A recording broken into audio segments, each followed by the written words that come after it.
When asked what's my favourite city in the UK, I say without hesitation, Edinburgh.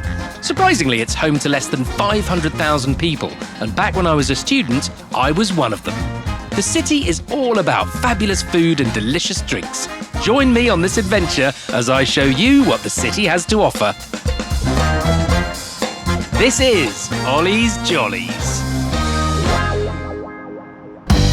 First up is my tantalising tour of the top 5 places to check out in the city. Trust me, you're going to want to see this. You see, legend has it, this is the best coffee in Edinburgh, if not the world. And after being absolutely soaked in the purest Scottish rain, I think I needed it. This is a blend of Costa Rican and Ethiopian, and this is the stuff of legends. That is extraordinary. So the legend more than lives up to the flavour. That is an eruption inside my mouth. By the beard of Gandalf. That is the best coffee in the world, isn't it? The thing I love about this place, it's been here for 5 years, and their expertise in blending the Costa Rican and Ethiopian beans, second to none. You know the drill. They grind these extraordinary beans that have been sourced from some of the greatest places in the world, and then they take care in preparing the milk exactly as it should be. Fluffy, creamy, warm, and like a duvet of deliciousness. You've got to get yourself to Cairngorm. Right, lunch. After a drying off, I think it's time for a Mexican. El Cartel is one of my favourite places in the world. Now look at this little banquet I've got in front of me. This is a detonation of deliciousness. This is a plantain with holy guacamole, pomegranate, sheep's cheese, beautifully presented. I'm just digging in. If you imagine right, the happiest thundercloud just came and drenched you in all its joy. That's what that tastes like. Oh, these are called the bombers. Cheesy balls, spicy jalapeno, nigella, and this extraordinary chipotle cream. Oh, this is so punchy. It is like your favourite song playing right the way from your ears through your mind and out the other side. Perfectly judged spice. It's taco time. This is our crunchy deep fried cod in a taco with pico de gallo and a little bit of that creamy sauce. Like a great big mighty mess of marvellousness. El Cartel, I love you. This is so vibrant, it's delicious. It is time for a drink of my youth. It's the frozen margarita, and they use all sorts of different ingredients, but this, for me, is one of the purest iterations of the drink and one of the best judged. I'm tempted to neck it, but since I know I have a busy day ahead, I probably won't. But I might. Oh, by the tresses of Salma Hayek, that is one of the greatest drinks I've ever tasted in my life. Just the range of flavours in El Cartel is incredible. Great value, finger food, like high impact flavours, super informal, the best if you're out with friends. If you want something a bit more fancy, well, I've just the thing. You can't begin to talk about cooking in Edinburgh without referencing the king. It's Tom Kitchen, and this is the Scran and Scally. I cannot wait to show you what they're cooking up for us inside. Look who I've run into. It's Tom Kitchen. It's so good to see you, it really is. And you, my friend. Welcome to Edinburgh. So what have you got cooking? Ham, egg, and chips. Oh, God, that couldn't be any more delightful. A proper delightful. classic, but no, unlike any ham, egg, and chips you've ever had before. You see, there is ham, egg, and chips, and then there's ham, egg, and chips at the Scran and Scally, which will be next level. So what is it that makes a difference? How are you kind of preparing it? Taking that childhood memory of ham, egg, and chips and totally twisting it. So we've got ham hocks, which we braise really slowly. And then we bring them back together, we pull the meat out, we wrap them up in crepinette, and then we braise them in the ham stock so they're lovely and glassy. Coddled eggs, pineapple relish, and chips. It's here! Look at this! Jamesy! Oh, wow. Here he is. Look at this, thank you so much. That presentation, look at it. I've seen people order this. Yeah. And they think they're getting like ham, egg, and chips that they used to get at school dinners. This is and like... they get it. Well, first of all, they say, why is it that price? And then they get it, and you can see their faces. They're like, oh my goodness. Honestly. I mean, I've seen a grown man cry eating that. I'm welling up, I can feel like tears of joy. I wish you were here. That is cooked to perfection and so scrumptious, I can't even begin to tell you. I've never had ham, egg, and chips like that in my life. And the wine pairing, Tom, completely spot on. Yeah. This one is from Bulgaria. Now, I'm sure you've heard of it. The Mavrut. Yeah, really interesting. Oh my word. It's a pairing worthy of Santa and Rudolph. You have to taste it. That was epic, absolutely incredible. If you get the chance to visit, this should be top of your list. On to the next place. Now, for the next slot on my top 5, I wasn't allowed to choose. You see, my producers have well and truly set me up on this one. I have no idea what's behind that door. Oh my goodness. Look at this. What? Paradise Palms, you're blowing my mind. How long has this been open? Who knew about this and why didn't you tell me? Everywhere's a little booth of naughtiness. It's a kind of inspiring lifestyle temple. Look at it. All of this stuff is a bit wild and it's making me think I could do with a drink. I wonder what's going to be on the bar.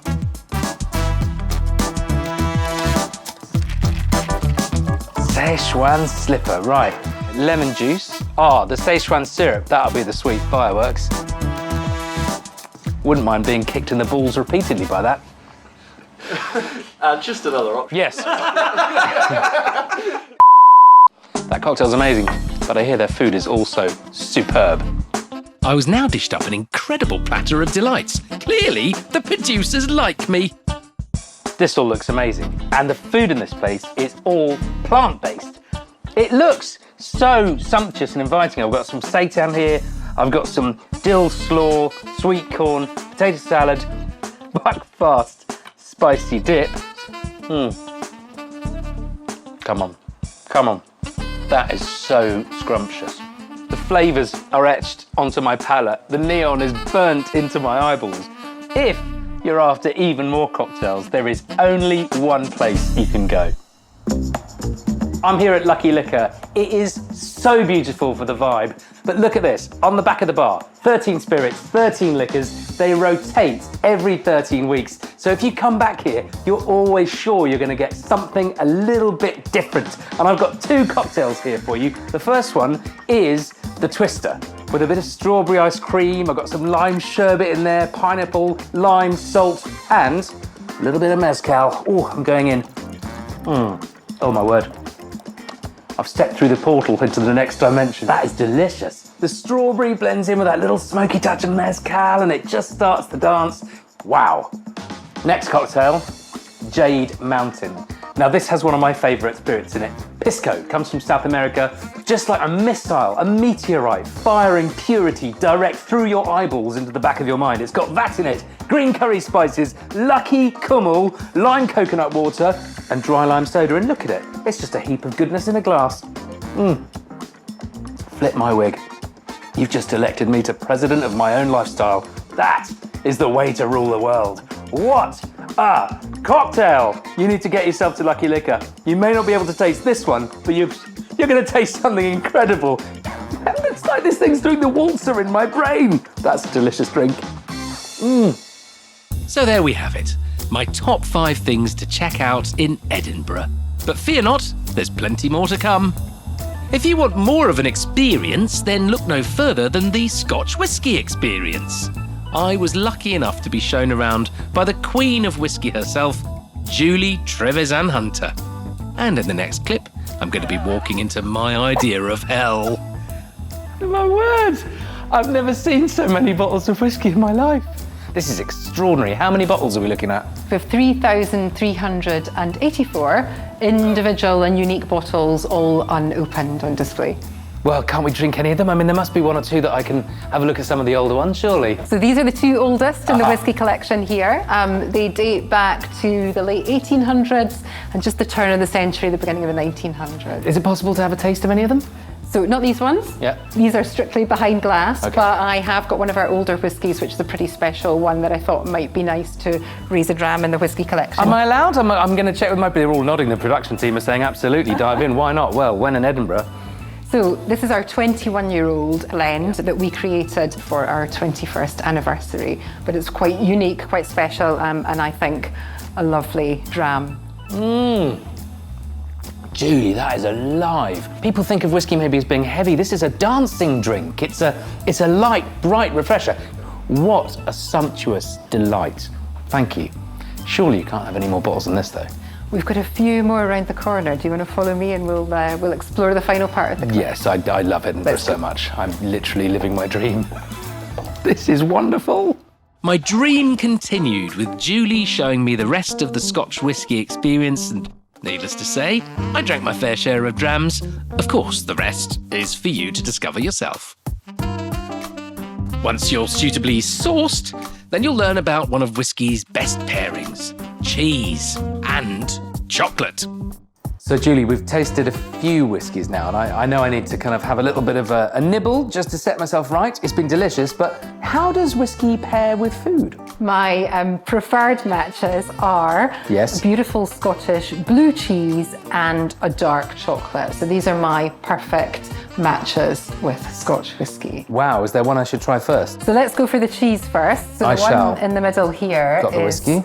A brilliant Highland organic Scottish cheese called Blue Murder, Great name. which we have paired with another Highland dram, Yeah. which is finished in a port cask.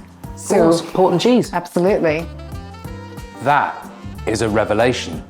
Like, I love blue cheese and I love port, but blue cheese and a whiskey and a port finish, bingo. Absolutely beautiful. Chocolate and whiskey? Amazing. Really? Absolutely, yeah. So if you go in my mind for our darker chocolate, so Okay. we've gone for dark chocolate here, and it has to be a beautiful, rich, sherry cast finish. And this is a really special Glenmorangie, produced in a slightly different way than normal, called the Signet, made with a different kind of mold, and they malt the barley as a coffee mold. And it just gives it that richness and that lovely after dinner coffee character. And I just think that is a match made in heaven. Shakin' Stevens once wrote a song called Oh Julie, and I'm singing it right now in my head. Julie, you've absolutely delivered the goods there. This is so sumptuous. I've opened my mind onto an even wider world of whiskey than I could have imagined, and I know there's more to see. You guys, you just got to come along and have an experience for yourself. Oh, Julie. Wasn't that amazing? I mean, I think it's amazing, but I do think there's something missing from the show. Hang on a sec, what could it be? More booze. Over here, we have a world of gin. It's a boutique style. It's an Edinburgh secret. And through these doors is a place of magical dreams. Where else but Pickering's Gin? Now in here, it's like a centre of engineering, if you see what I mean. We've got a wonderful old motorbike, a mini one over there. Over here, a suitcase packed with booze, ready for world travel. Lush gin laid out over here. I love this quirky little vehicle. Look at it, a van for delivering gin. It's brilliant. And look, gin galore over here. They've got a gramophone set up that can stir your gin. There's even a barrel in the corner that plays music. You could see all this if you came here on the tour, but you know what? I'm going to show you around. Gin of Dreams. Come into this lab. Look, this is where all of the magic happens. You can see, I mean, it is basically like a chemistry lab that's been unleashed in the name of fine flavour. Behind me, you've got all of the different botanicals. That's all the herbs, the spices that go into making gin. And of course, the biggest one will always be juniper. But if you think of the creativity that goes into this and the amount of fun you can have with all of these little stills, all of the blending, all of the natural ingredients, they've left me one here. What have they got? Forget-me-not gin. I shan't forget you because you're blue. That is as silky as a petal. I would like you to meet Emily and Gertrude.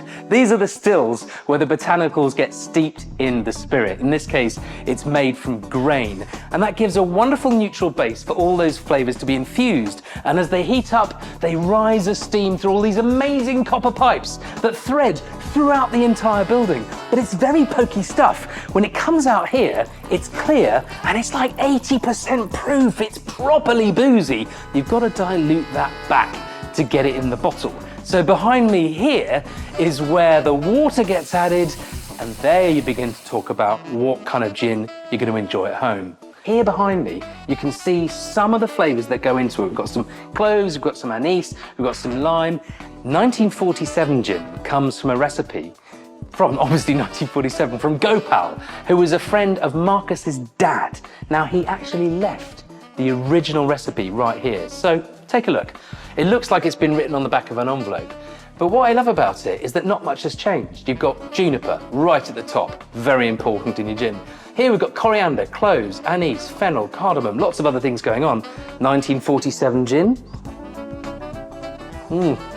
Imagine a surge of cardamom. That is such a beautiful spicy gin. It does actually make me think of India, which is where this recipe originated from. What a beautiful glass. I'm going to remember that. From here, the gin bottles are filled, labelled and packaged up to get sent to my house, of course. I've had such an inspiring experience across all of the flavours I've had in Edinburgh. I want to make a cocktail that sums up all those values about great ingredients, simplicity and having a fun time. Where am I going to make this cocktail? That's the only question.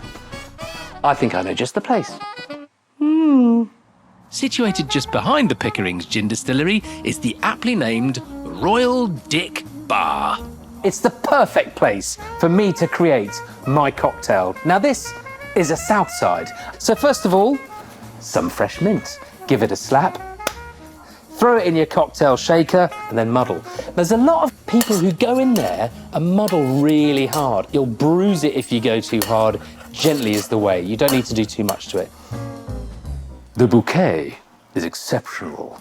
Once you've done that, you need to get in with a little bit of sugar syrup. Now, I don't like mine too sweet, but I do want it there for texture. Now, lemon, slice, squeeze. Ooh, ice, very important. I'm gonna get all this in, then it's time for the headline, which is, of course, 1947. Now, the thing about this gin, it's got a big hit of spice to it. It's sweet. It's very much like, now I'm free pouring, obviously.